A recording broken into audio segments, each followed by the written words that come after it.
Pemirsa, perbaikan jalan rusak hingga penerangan jalan utama PJU di Palembang menjadi salah satu konsentrasi pemerintah Kota Palembang di tahun 2026 ini.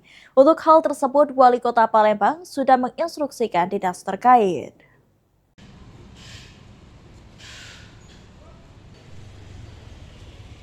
Keberadaan jalan rusak hingga penerangan jalan utama PJU di Palembang menjadi sorotan publik dalam beberapa waktu terakhir. Menanggapi hal tersebut, Wali Kota Palembang Ratu Dewa mengatakan jika saat ini keberadaan jalan rusak mulai mengalami penurunan dan khususnya perbaikan jalan Kota Palembang sudah teranggarkan perbaikannya di tahun 2026.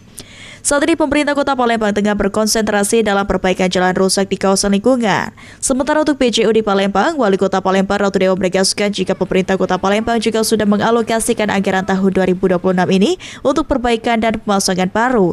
Lantaran di tahun 2026 ini pemerintah Kota Palembang sedikitnya akan melakukan pemasangan baru 33.000 PJU.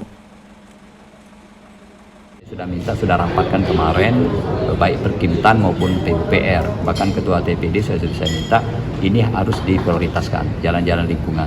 Kalau di jalan-jalan kota relatif sudah teranggarkan di tahun 2026. Dan hal lain lagi yang penting adalah masalah penerangan lampu jalan. PJU juga akan jadi perhatian. Itu gimana untuk PJU-nya, Pak? PJU-nya sampai sekarang sudah dialokasikan, kemarin sudah dialokasikan juga, tinggal ada beberapa penambahan saja. Baik yang rusak, butuh perbaikan maupun pemasangan baru relatif cukup banyak, hampir di 33.000-an untuk pemasangan baru. Sandi Pratama, PAL TV.